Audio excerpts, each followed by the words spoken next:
what I want us to see is that I want us to see that if we long for gospel formation, for transformation in our students' lives, it will not take us forming them in the same methods that the world is forming them, which can be the temptation, right? To grab hold of everything that the world is using and try to use it ourselves. But it will actually take us walking with them through the long road of obedience, right?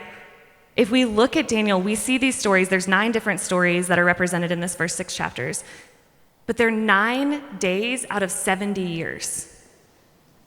These stories that we get when we talk about them, we often talk about this book as like the testament to Daniel's faith, but I actually don't think that these stories are the stories of his faithfulness. They're actually the stories of the fruit of his faithfulness. I believe the real testimony to Daniel's faithfulness is actually found in, and for the math and engineers, I'll redeem myself, the 25,541 days that are not recorded in this book. There are 25,541 days where we don't have stories of something extraordinary happening in Daniel's life.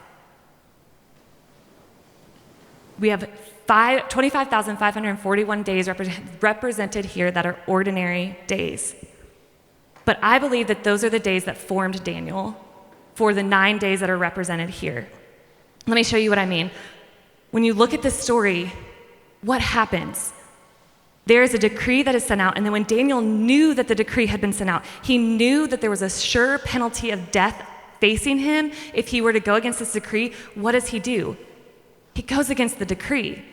But I don't think it's just because he's courageous. It's because he has this extraordinary faith. It's because when you look at, where is it? At the end of that, verse 10, it says he got down on his knees, prayed 3 times a day, and gave thanks before his God, as he had done previously. This is not something that was unfamiliar to Daniel.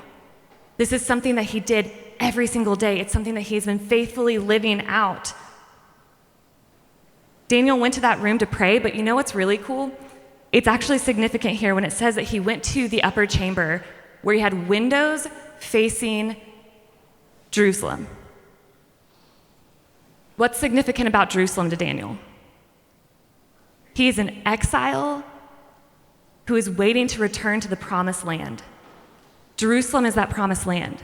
So as he goes up to his chambers to pray, he is looking toward the promise that God has given him that one day he will be delivered.